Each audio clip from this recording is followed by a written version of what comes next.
and then something. And so, no spoilers, just this week's real love. And so, with that, how many know that like loving others can be hard? Anyone like agree with me on that one? Or y'all like, no, I love perfectly all the time towards everybody. Everybody is just so easy to love all the time, especially my kids. Like they're just so they're like balls of like little balls of there's wonderful angels. They're just great. They're lovely. They're caring. Like oh, they're just no. Let's face it. We all struggle with love. Now I know that I've struggled loving others at times, and not only that, I can say that I can be difficult to love. And that's where you all can say, like, Amen. You are very difficult to love, Pastor. And I know that about me. Like I know I'm difficult. My wife has told me like sometimes I have my flaws just like anybody else. I don't lead perfectly. I don't preach perfectly. I'm not the perfect spouse. I'm not the perfect father. Sometimes I can be impatient. How many ever been impatient before? Yeah, every single one of us. I'm not perfect of keeping no record of wrong. Like I sometimes will hold things against people when they say things to me or wrong me or whatever.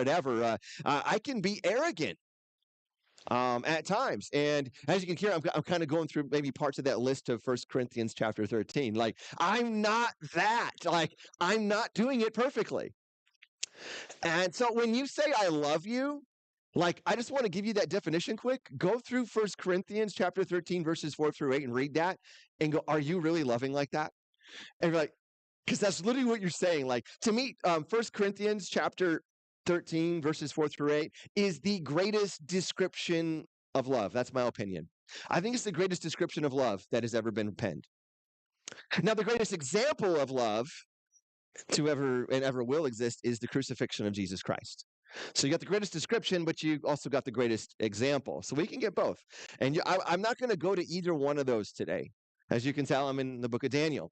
But I do want to say, I encourage you, go to First Corinthians 13, 4 through 8, look through that list and be like, hey, how can I build myself up to love others? Like, have I been maybe a little impatient lately? Have I been maybe keeping some records of wrong and holding people's flaws against them? Have I maybe not believed the best about people or hoped the best or even endured? Like, I've wanted to just check out of a relationship lately.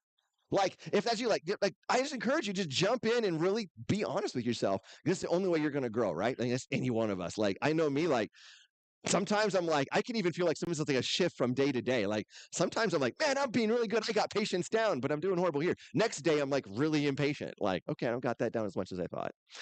But then I would also encourage you, go read the crucifixion of Jesus. You like already have. Read it again. Like get a clear picture. That was my prayer for you like a few weeks ago. Remember that? I've been praying that for you, that you would get a clear picture of what Jesus went through. That you would understand the love that was poured out from his side, from his hands, from everything he went through. This idea of like, wow, he did that for me. Like it would be not clear here, but also here. So that you wouldn't be like the Galatians, where Paul says, what have you done, O foolish Galatians? Like, who's bewitched you? Like you're departing you're departing from the crucifixion. Even though I just portrayed it perfectly to you, like it's clearly been portrayed, and now you're leaving and you're trying to do something else. Like what's going on? So make sure you keep them in front of you. And I know I failed at that. I know none of us loves perfectly, but I hope that's your goal, to love perfectly. I know it's mine. To love others perfectly, to steadfastly and selflessly love others sacrificially. It's a goal. And I hope it's your goal. Now, today, though, if you were to ask people, go around the room. I mean, we got like, I don't know how many people here today, but just go ahead. You probably go, hey, what is love? Maybe you'll rattle off. But if I were to say, like, in your own words, without quoting a Bible verse or anything, like, I want an internalized definition of love. Give it to me. Well, you probably hear a lot of different wordings, right? There's nothing wrong with that. You go out into the world, you're going to hear something. You come into the church, you're going to hear something. You go to an individual Christian, you're going to hear something. They're all be defined differently. And it's the same if you go ahead and you find someone who's been married for 60 plus years. Like you meet some of those, like it blows my mind every time. Like I know Dale's wife passed away, Dale Greaser's wife passed away, but when he told me how long they were married, over 70 years, I'm going, what? That's awesome. Like, I love hearing that. But I'm like, I guarantee you, You ever find someone like that? Ask them like, what is love? I'd love to hear your definition. Because I think that maybe through that many years they learned something. And I'm not saying that the other side isn't valuable, because you could go ahead and maybe go to a newlywed couple and hear, hey, what's your definition of love? And you probably can grab a lot from different people and come up with a pretty solid foundation. Well, honestly, if I'm being serious about this, when you get to subjects like this, I just like to, my favorite people group to poll is when it comes to, hey, what is love? It's kids. Kids are so fun. So I found some examples. I'm going to read like 3 of them to you, okay? These are 4 to 8 year olds, okay? So keep that in mind. This is fun. First one. Love is when mommy makes coffee for my daddy and she takes a sip before giving it to him to make sure it tastes okay. Coffee is a love language, people. Watch out. Love is when you tell a guy you like his shirt and then he wears it every day. I don't know. Any guy ever do that in your teen years? You're like, girl, you got a crush on? That's a nice shirt. Wearing it every day, never coming off except for washing at night. You'd wear it till it's bare threads, wouldn't you? Another one. Love is when mommy gives daddy the best piece of chicken. I don't know what that means, but I'm like, apparently in that house, chicken is legit. So I'm like, well, I kind of want to try that chicken, whoever that was. This is my favorite. This is hilarious. I had to save this one for last. Love is when mommy sees daddy on the toilet and she doesn't think it's gross. That's love. That was like a 5-year-old who wrote that one. I go, where did they come up with these? Like, that's awesome. I love these funny ones, but to be honest, I stumbled upon this story that a mom gave about her 4-year-old boy. And I want to read it to you. It's a really short story. It's only like a paragraph. And it says, she wrote, our elderly neighbor who recently lost his wife came outside and sat on his back porch and he began to cry. Lost his spouse. My son, who was in the backyard playing, went over to him and crawled up on his lap and hugged him and stayed there for a while. He then got back down and walked over, and eventually I came and asked him and said, what did you say to him while you were over there? The boy's response was, nothing. I just helped him cry. See, sometimes the best definition of love really is action. It's what we do, not what we say. And I really thought that when I first read that, I was like kind of teary-eyed, and I was like, oh, like that kid gets it. Like, I'm just going to come over there. And that's scriptural, right? Weep with those who weep. He just saw him hurting, and so he grabbed and he crawled up on his lap, hugged him, and just cried with him. I love that. You see, so today what I really want to do really quickly is simply just to say, I want to sum up love. What in this course is real love. I want to sum up what real love is in really 3 ways, and it's steadfast, selfless, and sacrificial. Simple as that. I'm going to give you those 3 points. And to do that, I want to turn to a very familiar portion of scripture that a lot of people have heard of, at least heard of it in passing, even if you've never read it. Daniel he's in the lion's den. And so it's in chapter 6, verses 7 through 10. And where we pick up, just to give you a little bit of a background, Daniel is about to be set as second in command, just under the king. He has been in this empire was known as Babylon all his life. He was probably around anywhere between 15 and 17 years old when he was taken captive out of Judah. He was in the palace. And at this point in time, more than likely, he's anywhere between 70 and 80 years old. So he's in a long period. He's been there for a while. But so you get this idea, and so he's a foreigner, and you're going to get that idea of I don't think we want the foreigner ruling over us. So listen to what all these other rulers who just don't like Daniel, who want him out of the way, say. It says here in chapter 6, verse 7, we are all in agreement. We administrators, officials, high officials, officers, advisors, and governors, that the king should make a law that will be strictly enforced. Give orders for the next 30 days that any person who prays to anyone, divine or human, except you, your majesty, will be thrown into the den of lions. And now Your Majesty, issue and sign this law so it cannot be changed, an official law of the Medes and Persians that cannot be revoked. So King Darius signed the law.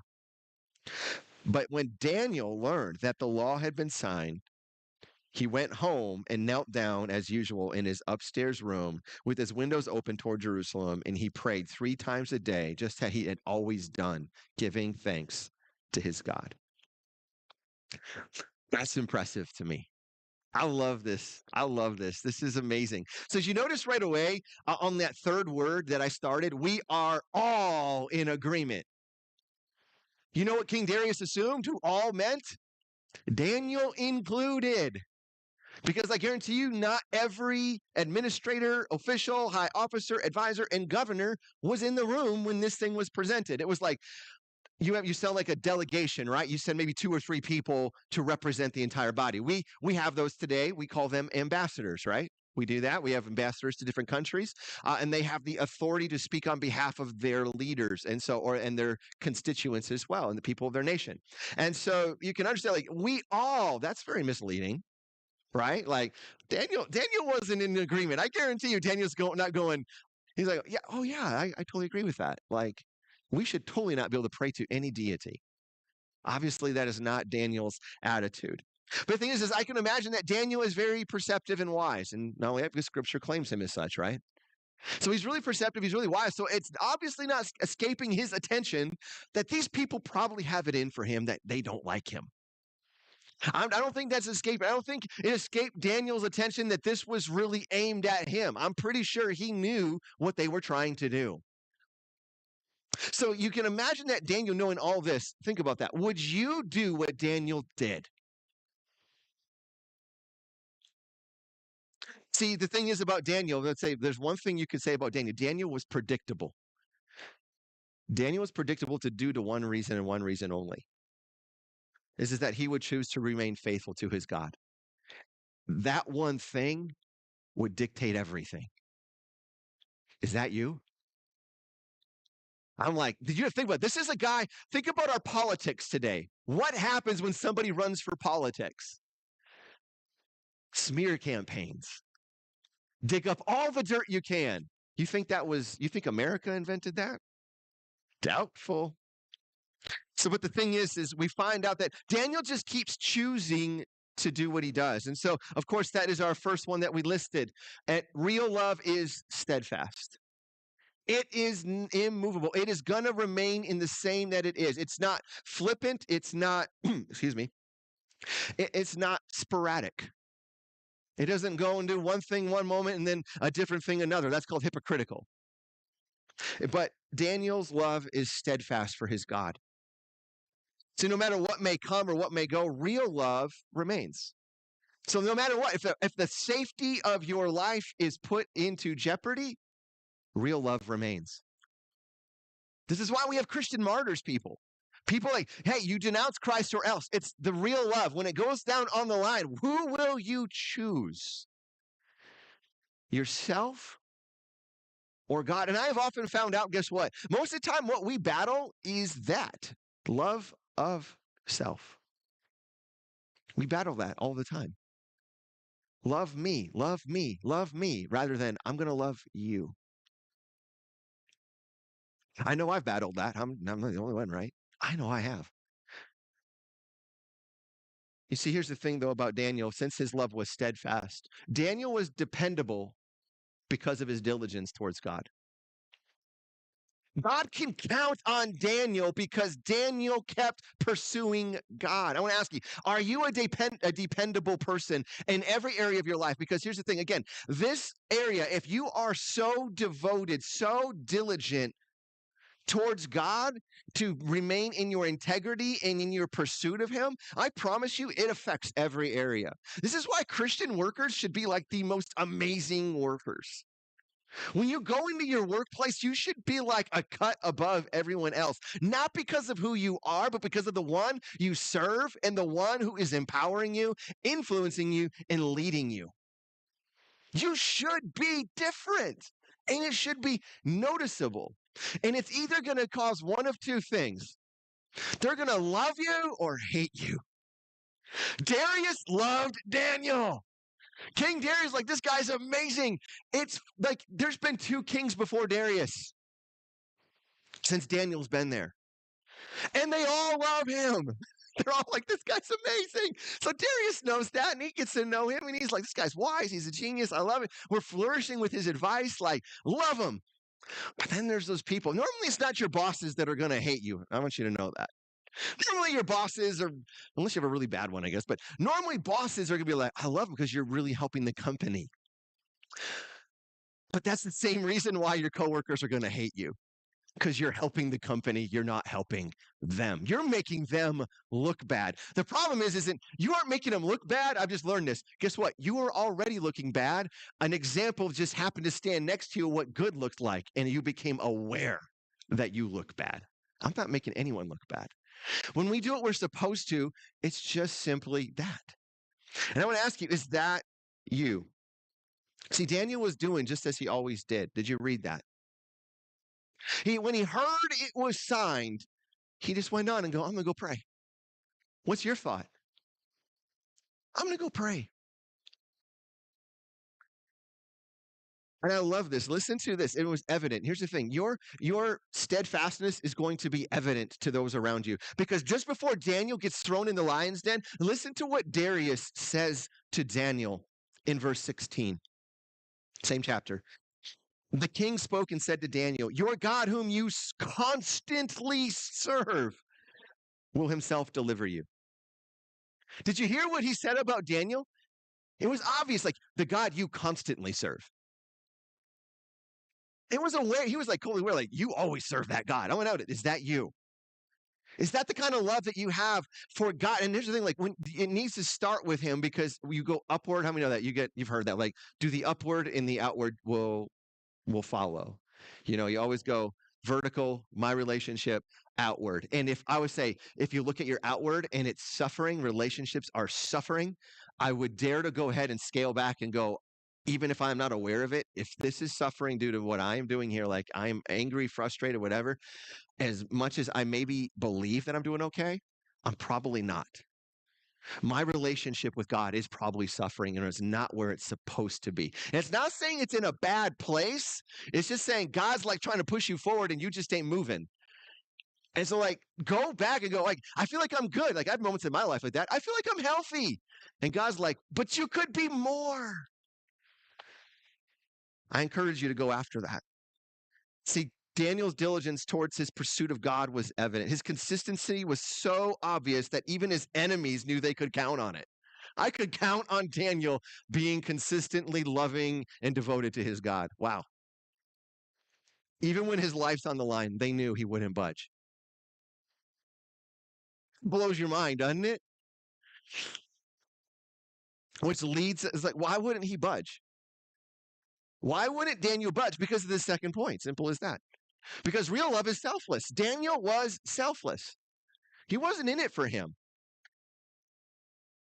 He was in it for others. He was to serve God and to serve others. It says, when he heard that the law had been signed, he went and prayed. You see, you look here, I like this because it could be reflected elsewhere in Scripture. In the book of Acts, you can write it down. I'm going to read it quick. Chapter 4, verses 19 through 20. You've probably heard it. This is Peter talking. It says, whether it is right in the sight of God to give heed to you rather than to God, you be the judge. For we cannot stop speaking about what we have seen and heard. In Acts 5:29, he gets more pointed, saying to the same people, we must obey God rather than man. Love is selfless. It's saying, God, I'm all in on you. And in your, I said, please do this towards your relationships. Don't just think about this with God. Are you that way towards your spouse? I'm not about all in on me. I'm all in on you.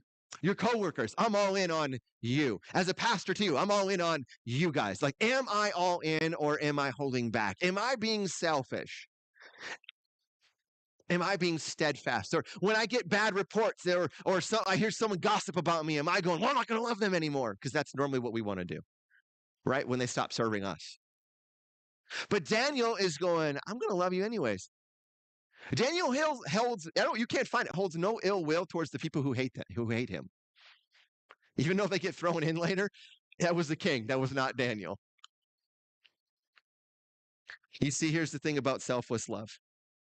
Daniel displayed real love by remaining devoted to God and not himself. Isn't that what love is? It's about the idea of a devotion. Devotion to another. If you're in a marriage, the vows did not go, he's like, do you promise to love yourself for better, for worse, for richer, for poorer?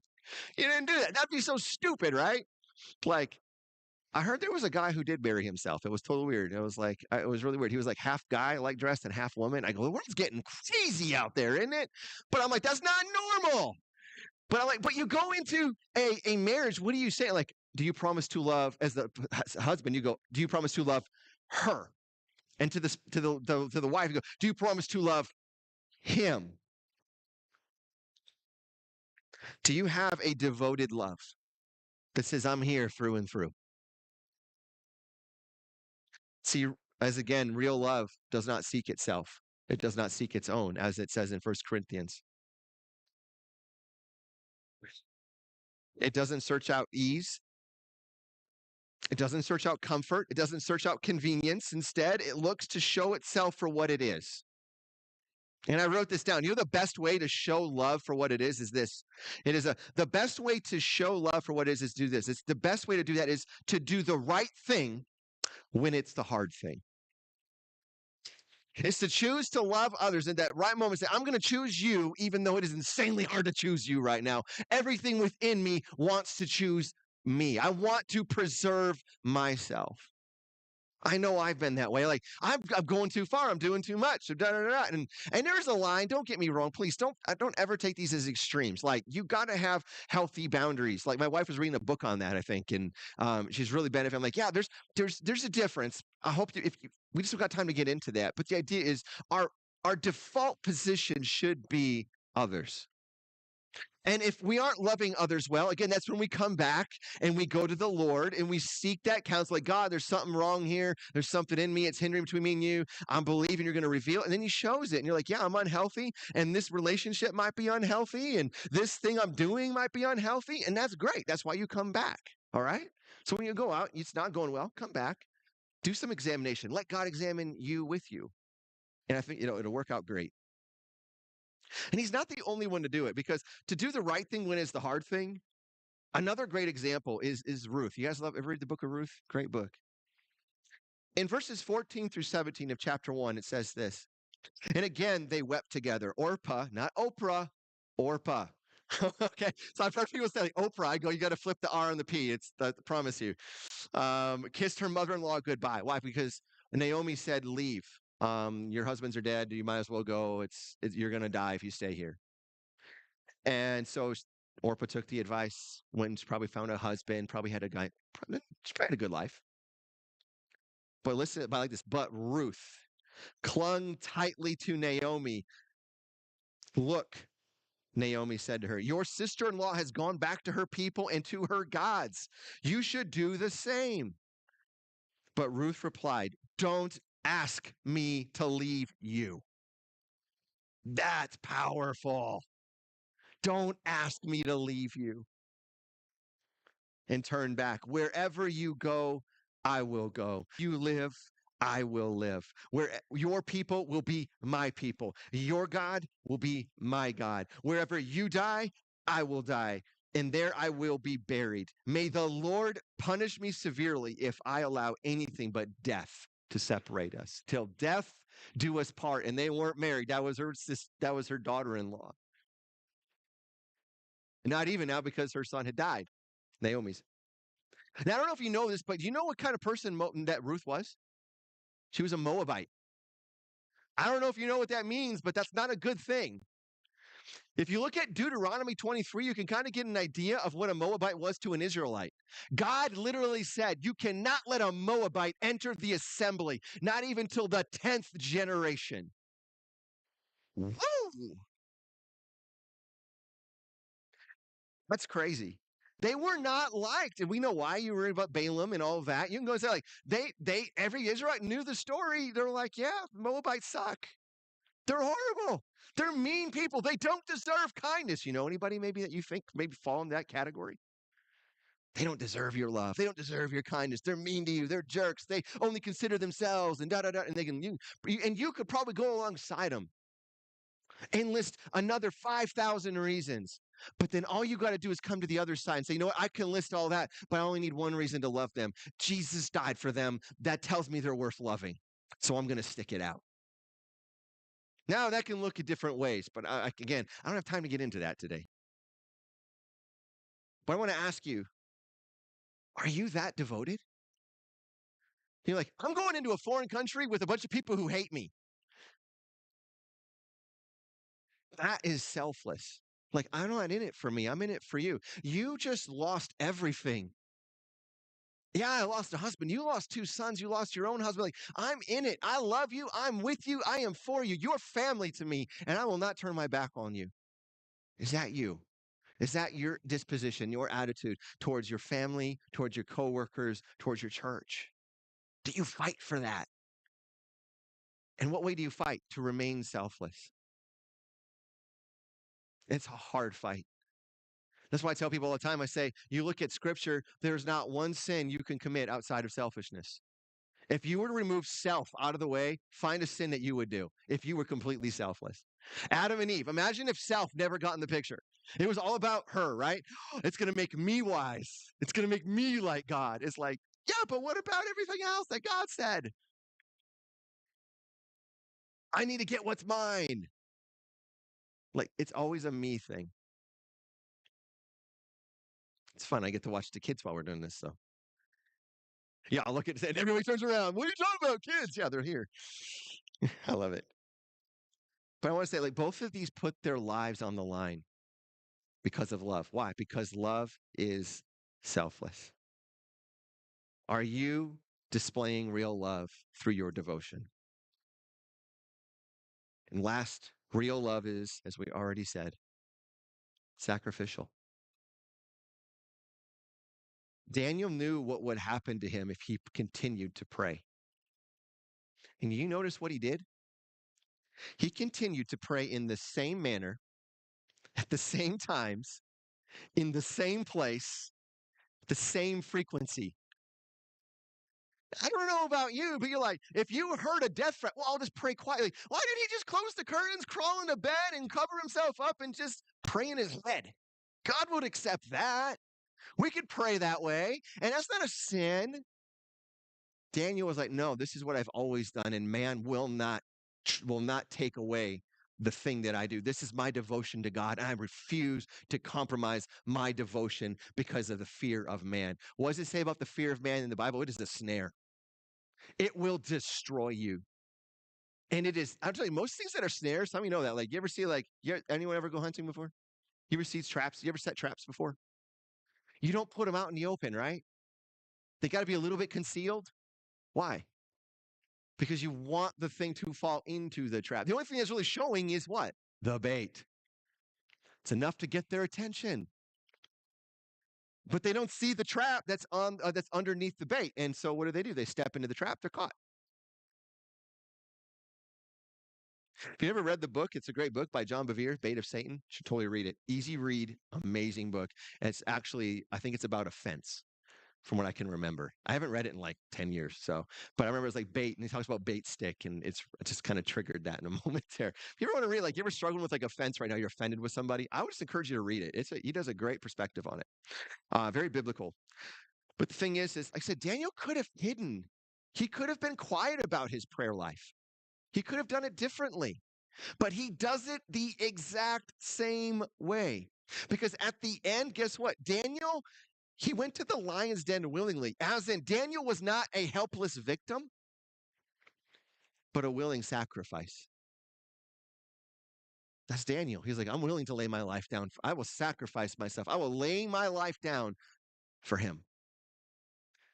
And I told you last week or so, like, you guys remember that? Like I told you, like, I was like really discovering Daniel. And I wrote these down. It's actually on my phone. So I'm going to read these to you. I want you to think about this. So listen to the similarities between Daniel and Jesus. Daniel was from Judah. So was Jesus. Daniel is last found praying before his arrest. So was Jesus.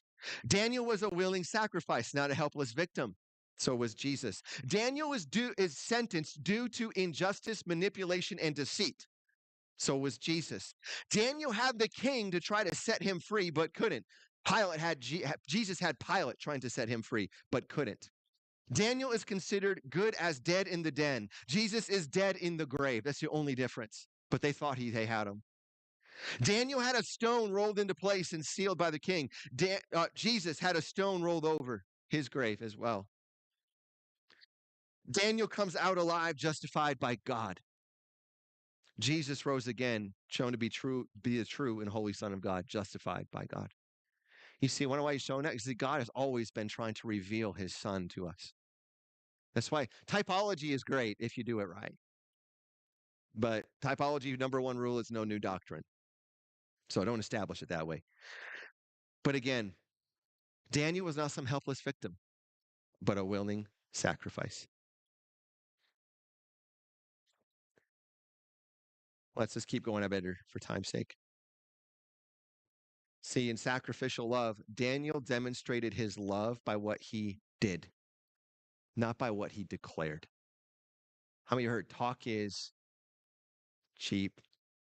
Actions speak louder than words. You're getting it. Is it true or not true? Or is that just some superficial saying? We're like, no, I don't believe that at all. It's totally true. I understand words.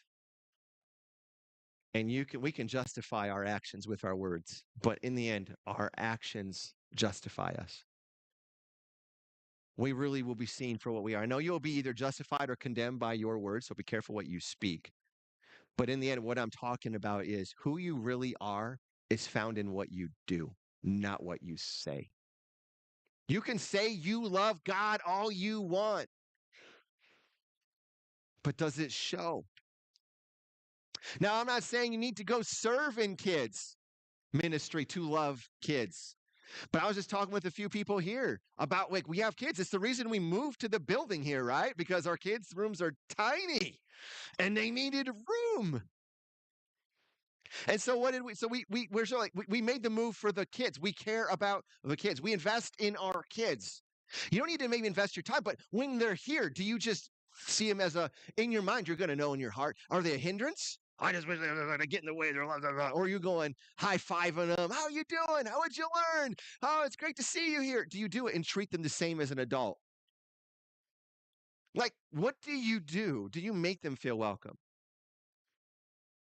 Or maybe you've slipped into the pattern where the kids to you are like what kids were to the disciples when people tried to bring them to Jesus. Get away. You're not important enough yet. You're not worth my time yet.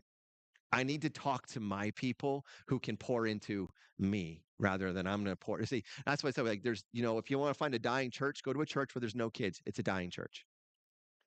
Do you want to know why? Because I really believe at the root of it all, when you disciple kids, that is discipleship at its core. You're discipling adults to disciple those that have been entrusted to them. And when we cut off the bottom, everything else is going to eventually wither and die. So we're always wanting to reach it. And so we want to reach families. That's why when we do events, we do kids' events. We hope to do extravaganza this year again, like our big egg hunt. You're like, why do we do kids' events? I'm like, because no kid is going to come to a knitting convention. No guy is going to come to a knitting convention. Maybe one, I don't know, but it ain't going to really happen. And some of you ladies are going, I ain't even going to one. But you want to know what? Grandma will bring the kid. Grandpa will bring the kid. Dad will bring the kid. Mom will bring, all of a sudden you do something with the kid. Everybody might just come because of the kid. Because deep in our heart, we know it matters. See, this is what I say, like, but do your actions speak love? Not just towards kids. I know we got in that little tangent there, but does it speak love in your marriage? What do your actions say? Does love really speak loud at your workplace? Are you shown to be that kind of person in the church, in anything? Just throw it out there. If acquaintances in the grocery store line, that the person across the checkout, like, what are your actions? What does it matter? And I can tell you, don't ever dismiss the little things. I just want to give you an example. I was like, I just got one. Okay. I don't know. I don't like, I was like, you probably got it. I love you to share them. So I was in, Dollar Fresh this week and it was like the right place, right time. So there's this lady behind me and all she bought was a Sprite and a Butterfinger. And I looked at her, I'm like, I'm paying for that. And she goes, oh, you just pay. No. And I'm like, no, I'm going to bless you. And she goes, right when she heard that, she goes, thank you. I don't know what, how she told me. I was like, okay, that was really easy. Usually it takes a little more convincing to get them to. And so I buy it and she just looks at me and she goes, I really need some blessing. And I go, why? What's going on? So we stepped out of the way of the line and we started talking. She showed me her hand. And I wish I saw it, but I didn't want to. She goes, I just had surgery because I have carpal tunnel. And she goes, I have to have surgery on this hand. And she goes, it's just been one thing after another. Last year was miserable. And she told me some things that happened. And I go, and I just go, what the? Like, a Butterfinger in a Sprite made your day? Isn't it crazy? Like, it's not the Butterfinger and the Sprite, right? It was the idea that someone saw her. So then I go outside and there's this guy, he's got one of those King Charles Spaniels. You ever see one of those little? They're stinking adorable. And it's running loose in the parking lot. And he's an older guy. He's trying to get it. And you know how dogs they avoid their owners because they're like, I'm having fun. And it's a parking lot. So you see cars going. And so it sees me and I just, get down and go, come here, you. And you do the dog voice, right? We talk to dogs like this. Come here, you. Come on, let's go. We won't talk to humans like that because if I leave you the whole day and ignore you, you don't come up. It would be weird if you did. Like, come on, jump up on me and start licking my face. Don't do that. That's weird. But dogs do. They're like, it's like nothing. You could never wrong them enough where they stop loving you. So you're like, oh, come here, you. But I pick him up and I give him. He goes, thank you. I thought I was going to chase him for. I'm like, no problem. He goes, no, I mean it. You blessed me. I didn't even say that. I'm like, there's that word again. Now, I wish I did that all the time, but there's sometimes I know I am so caught up in my world that I know there's been people behind me and I didn't see them.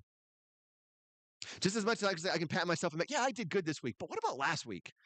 Were there people behind me? Like, I don't know. Exactly. I might have been so focused on me, I forgot about them. So have I maybe some I'm not being selfless. So maybe I'm not being steadfast. Maybe I'm like maybe I did see them and go, I'm kind of like low on cash this week. Or I'm short on time this week. I got to get going. Like I did see him, but I wasn't willing to sacrifice my convenience to be inconvenienced so they could feel valued. So let's conclude this thing. Can I just tell you that when you go through love and you try to love people, you're going to go through stuff. People are going to hurt you.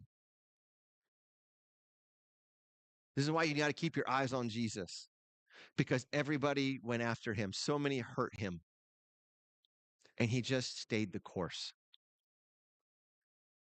And we all probably say the same thing within sometimes when we talk to God about that. How did you do it? Because I can't even do this right now. It's so important to keep your eyes there. But can I just encourage you when you're going through something hard? Stop praying. I wrote this down. Stop praying, God, take me out of this. And start praying, God, take me through this. What I'm telling you is stop avoiding the pain. Stop avoiding the hurt. It's human tendency to want to run when things get hard. I have those moments just the same, and they manifest differently. So for me as a pastor, you don't think there's been moments where I just look at my phone and I go open churches and go look where I could go. I could go elsewhere. I could go here. I could literally go a lot of places, people. I never do. And all of a sudden I like catch myself and I go, like, what is that? It's the fleshly me wanting to run from difficulty. And I never capitalize on it. But there's still that fleshly side of me that's weak and actually indulges in the fantasy of an easier life. Like, yeah, they're not going to have problems. I'm going to have to eventually run again if I go there. Because I'm not going to find the perfect church. But that's what we are. Like in our marriages, we'll back out of fights and we'll shut down. Why? Because we're trying to avoid the hard things, the hard conversations, to wrestle with truth and go. And sometimes it is this, like, you know what? And there's a difference between equipping and enabling. We talked about that in Sharon. And it's in your marriage too. Like, don't enable your spouse. Like if you're in a marriage, like this, there's guidelines, there's boundaries. Don't enable your spouse to walk in a selfish manner. But if you recognize it, please have a pure heart when you want to wrestle with it, honor them, love them when you speak to them. But know what you're doing is like, I'm going to help refine them. They need to love too. And it's not about loving me. I just know they're capable of love. God has created them in an image, and I want to see that come to pass for them. I pray that's your heart for your spouse. I pray that's your heart for your coworker. To have those conversations where you're not covering up for your coworker anymore. You can actually know, like, I've covered up with you for you so long. I just can't. And it's not because I'm mad at you. I actually just go, I think you don't need the cover up. I think you are better. I think you're a diligent, hard worker. I just don't think you think much of yourself, but I'm encouraging you. You can do. What if that's the conversation? It's a hard conversation to have, though, because it often includes critique. But what are you willing to give sacrificially to love somebody? Two examples are the widow with the two mites and the boy with the 5 loaves and the 2 fish. They didn't have much to give. So maybe today that's you. You're like, I don't think I have anything. I'm running on fumes. Maybe that's you. I understand that. I've been there. I know what that's like. And it is so hard sometimes, especially in those moments to go, I got nothing else to give. Like if I feel like I'm going to die. If I give this up, I got nothing. What did those two do? The widow puts everything she has into the offering. And the boy gives everything he has to Jesus. Both give everything they have to God. You see, that's the thing about sacrificial love. It may not look like much, but it's going to look like everything you have. It wasn't much. The widow had maybe a penny. That's not much, but it was her everything. You may only have a little bit to give, but your little bit might be it's your everything. Give it. Because one of our values here at our church in Right New Life is you can't outgive God. That doesn't mean be foolish, but it does mean walk faithfully and walk by faith. Give of your time. I don't have enough time to finish the things that I have in my life to really do that. God can do and increase your wisdom. Have you ever felt like that before? You like had a really productive day. You're like, dang, I got a lot more done. Like, how is that even possible? God can do that. But when you don't, you're like waiting for God to, it's like most times it's us. We're like, God bless me, then I'll bless others. And he goes, no, I gave you 2 pennies. That's not enough, God. When I get $100, I'll give the 10%. When you give me an extra hour, I'll give someone 10 minutes. He's like, no, because the biblical principle still stands.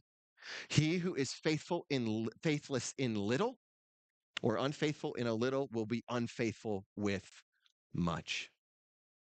You couldn't even give up 2 pennies. And I know it was your everything, but I had so much more blessing for you. So I just want to encourage you. I'm not reprimanding you. My prayer this morning was, God, I do pray this. I do pray this, by the way, if you didn't from all my life. I know I don't do it well all the time, but I say, God, when I preach, I pray I don't add insult to injury, but that I give them medicine, and the medicine may not taste good, and I'm okay with that. You ever have that conversation with your kids? My kid was sick. Asher was sick this week, and he hates this. He's like, I don't want to drink. I'm like, you know what I found out, Asher? The more disgusting the medicine, the better it works. And that just sucks. I'm sorry. It's just the truth. I go, you get the really nasty stuff. You know you got something good going on in you. Like it's going to do something. I go, but you endure that discomfort. You endure that disgusting moment. Why? Because you know it's going to help you. You know it's going to help you. You endure the pain. You know in the end it's going to do something. Maybe not for you in that moment. You might give 2 pennies and you may not get nothing financially back. You actually, God might increase his presence into your life. It's worth it though. So let's close. What is it about you then for your everything? What keeps you from giving it? Are you flippant? Are you sporadic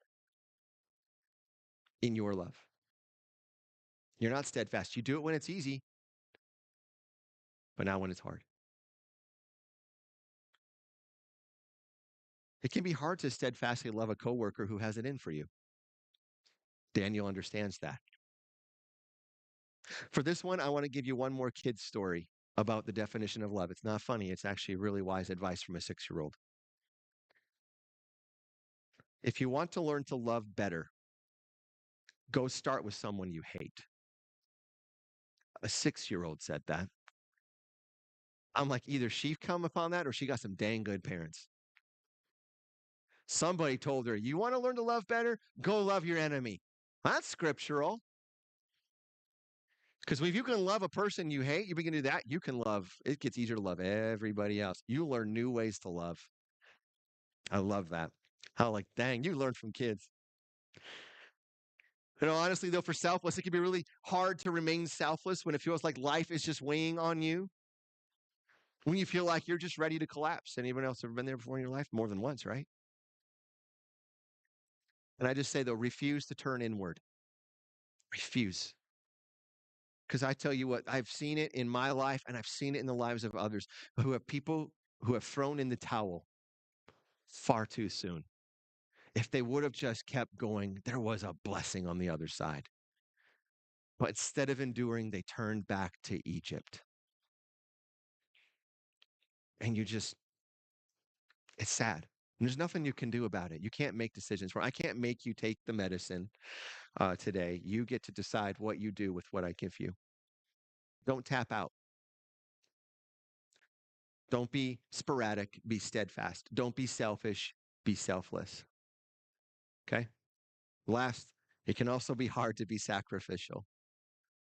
How many know that? It can be hard to be sacrificial, to bless others when you yourself, you just don't feel blessed. You just feel like I've given away my blessings. I want you to cultivate a heart that doesn't desire to be blessed, but desires to bless. Because if we're being honest, the church has far too many sponges and far too servants. Too few servants. We all want to soak it up, but then we just want to do our own thing. And there's no greater way to rob yourself of the blessing God has for you. And it's not that you're going to miss out on everything. You're just going to miss out on the life that God has for you. We're doing that in our youth group right now, Letter to Leaders, talking about things like this. The idea of what it means to be a good leader wherever you're at. And this is one of them, sacrificial. You see, the church, again, has its issues, but we can change that. We don't have to be that. We can choose to be servant-like, just like Christ, because just like Christ, we're down for others. Lay down your time, your comfort, your convenience, your me time